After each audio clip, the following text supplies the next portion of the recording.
Assalamualaikum warahmatullahi wabarakatuh. Anak-anak yang soleh dan soleha, apa kabar semuanya?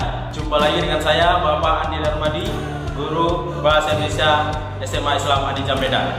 Nah anak-anak, kita kali ini akan belajar Bahasa Indonesia yang tentu saja sangat mudah. Kenapa? Karena Bahasa Indonesia itu adalah bahasa negeri. Assalamualaikum warahmatullahi wabarakatuh. Anak-anak yang soleh dan soleha, apa kabar semuanya? Semoga senantiasa diberikan kesehatan oleh Allah Subhanahu wa taala dan diberikan kemudahan, keluangan waktu sehingga Ananda semuanya bisa mengikuti pembelajaran daring ini dari rumah masing-masing dengan sehat walafiat dan juga semaksimal mungkin. Dan tentu saja kita pada kesempatan kali ini masih belajar bahasa Indonesia bersama saya Bapak Andi Darmadi, guru SMA Islam Adi Jammedan. Sebelum kita mulai pembelajaran, ada baiknya kita mulai dengan Bismillahirrahmanirrahim. Nah, anak-anak yang soleh dan soleha, kita melanjutkan pembelajaran kita yang kemarin ya. Kita lanjutkan mengenai artikel. Ini pertemuan yang ketiga. Nah, kalau di buku paket bisa Ananda buka di halaman 181. Silakan Ananda buka ya. Pada kegiatan 2 itu ada judul menyajikan artikel opini dengan kebahasaan yang baik dan benar ya. Di pertemuan yang lalu kita sudah membahas tentang aspek kebahasaan dari sebuah artikel ya. Nah, idealnya Ananda sudah paham apa itu artikel dan bagaimana artikel tersebut ditulis. Nah, sekarang kita harus mempelajari, harus mengetahui teknik menyajikan artikel di depan publik ataupun paling tidak nanti di depan kelas. Kalau ini kita berbicara tentang aspek keterampilannya ya Nak ya. Namun untuk menyajikan sebuah artikel dengan baik dan benar, Ananda tentu saja harus memperhatikan unsur ataupun kaidah kebahasaan dari artikel yang sudah kita pelajari pada pembelajaran sebelumnya.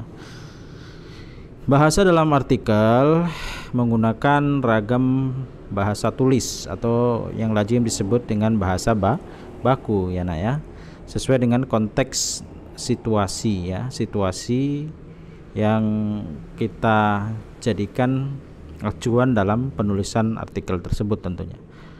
Nah, ragam bahasa baku tadi atau bahasa tulis tadi meliputi ya tata tulis atau disebut juga dengan ejaan baku, yang kemudian ada pedomannya, pedoman umum ejaan bahasa Indonesia PUB ya, dan kemudian ada tata bahasa, yaitu berkaitan dengan bentuk kata, kalimat, dan kosakata yang baku sesuai dengan kosakata yang ada dalam Kamus Besar Bahasa Indonesia ataupun KBBI. Selanjutnya, selain itu ada beberapa yang harus diperhatikan dalam menyajikan sebuah artikel. Di antaranya ya seperti yang kita akan bahas, yaitu hal yang perlu diperhatikan dalam menyajikan artikel. Yang pertama itu adalah ketika menyajikan artikel kita mengikuti pola pemecahan topik.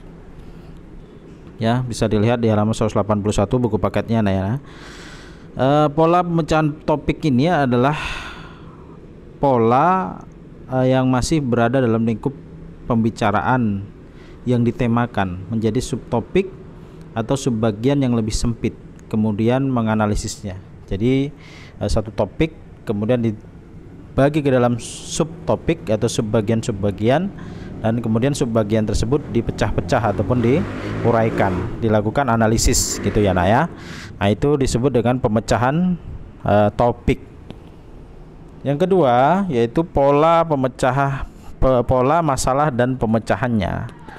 Ya, pola masalah dan pemecahannya. Pola ini lebih dahulu memukakan masalah ya. Jadi sebuah artikel yang ditulis dari adanya problem ataupun masalah, baik itu masalah pokok maupun beberapa masalah yang sedang jadi bahan pembicaraan ya, atau sedang trending ya, sedang hangat-hangatnya dibicarakan. Namun masih berada dalam lingkup pokok bahasan utama ya. Kalau kita menyandingkan satu masalah dengan masalah yang lainnya, tapi itu masih ada kaitannya. Selanjutnya dianalisis sesuai dengan pendapat para pakar atau para ahli terkait dengan bidang ilmu yang bersangkutan ya. Jadi kalau dia permasalahan sosial, kita akan merujuk pada pendapat misalnya sosiologi ya, sosiolog ya, pendapat ahli sosiologi ataupun sosiolog ya. Kalau dia masalah-masalah politik, tentu saja pendapat para politisi gitu ya. Masalah ekonomi, para ekonom ya, itu bisa kita jadikan artikel ya. Pola disebut pola masalah dan pemecahannya. Baik, yang ketiga yaitu pola kronologi ya. Pola kronologi, pola ini menyajikan artikel sesuai dengan kronologi ya, ataupun kronologi disebut juga dengan urutan ataupun kesinambungan ya. Jadi kebersinambungan, keberlanjutan bagaimana suatu itu terjadi ya, bisa terjadi ya, dipaparkan secara runut atau runtut gitu ya. Jadi ada urutan, kalau kita bicara kronologi ini ada urutan tempat, ada urutan peristiwa, urutan waktu juga bisa ya nak ya. Ini disebut juga dengan pola kronologi. Baik, yang keempat ya, untuk memudahkan tadi ya nak, yang keempat ada pola pendapat dan alasan pemikiran ya. Pola ini bisa diterapkan atau baru bisa dipakai jika penulis menyampaikan pendapat ataupun gagasan sendiri gitu ya, pendapatnya sendiri gitu. Jadi hasil pemikirannya sendiri, kemudian berargumen secara jelas tentang hal tersebut. Nah, ini bisa juga dijadikan pola penulisan artikel yang kemudian itu berasal dari pemikiran si penulisnya. Ini maka pola seperti ini disebut pola pendapat dan alasan pemikiran. Baik, yang kelima pola perbandingan ya. Pola ini sama seperti gaya penulisan komparatif ya. Komparatif yang mengcompare beberapa pendapat ataupun beberapa hal ya, yaitu dengan cara membandingkan dua aspek atau lebih dari satu topik lalu menunjukkan persamaannya ya. Kalau ada persamaannya, dan tentu saja menunjukkan perbedaan-perbedaannya ya. Nah, jadi yang dibandingkan ya, dua hal yang sama ya, mungkin dia memiliki persamaan sifat atau hampir persamaan kasus ya. Kemudian dia cari juga bagaimana cara menganalisisnya, memberikan solusinya dari kedua hal tersebut. Ini disebut dengan pola perbandingan ketika kita ingin menyajikan sebuah artikel. Nah, inilah 5 pola yang bisa Ananda lakukan dalam menulis artikel. Ya, ini teorinya secara lengkap silakan Ananda baca di halaman 181 tadi di buku paket ya nak ya. Dan kemudian nanti kalau ada yang kurang jelas bisa kita diskusikan di grup WhatsApp kita ya nak ya. Mungkin demikian saja pembelajaran kita sebagai pengantar untuk kita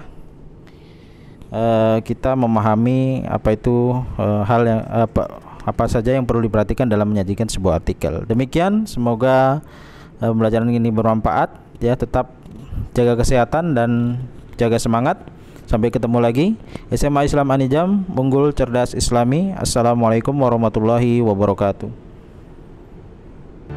Alhamdulillah anak-anak, demikian pembelajaran kita pada hari ini. Sampai ketemu lagi pada video pembelajaran yang berikutnya. Jangan lupa like, comment, and share. SMA Islam Anijam, unggul cerdas Islami. Assalamualaikum warahmatullahi wabarakatuh.